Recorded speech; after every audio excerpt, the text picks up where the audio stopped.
আপনার ছেলে আমার স্টুডেন্ট, আমি ওর টিচার, ওর সাথে বিয়ের ব্যাপারে মানে এ ব্যাপারে আমি কোনো কথাই বলতে চাই না। আপনি প্লিজ প্লিজ ওকে নিয়ে এখান থেকে যান। আর তুমি, তোমার কত বড় সাহস, তুমি বিয়ের প্রস্তাব নিয়ে আমার বাসায় চলে আসছো? কানে ধরো। সুজু দোস্ত, তুই সবার... এই কিসের সুজানা?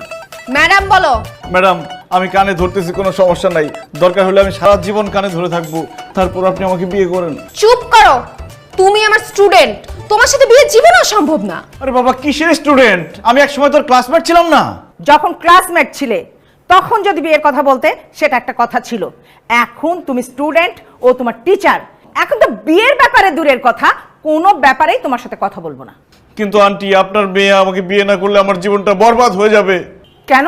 আপনার মেয়ে যদি আমাকে বিয়ে না করে, আমি লেখাপড়া বন্ধ করে দিব, আমি আর বাসায় থাকবো না, আমি ডিপ্রেশনে থাকবো। আর আপনার মেয়ে যদি আমাকে বিয়ে করে, তাহলে আমি সারাদিন শুধু পড়াশোনা করব আর পরীক্ষায় ভালো ফল করব। আমি আমার বাবার স্বপ্নটা পূরণ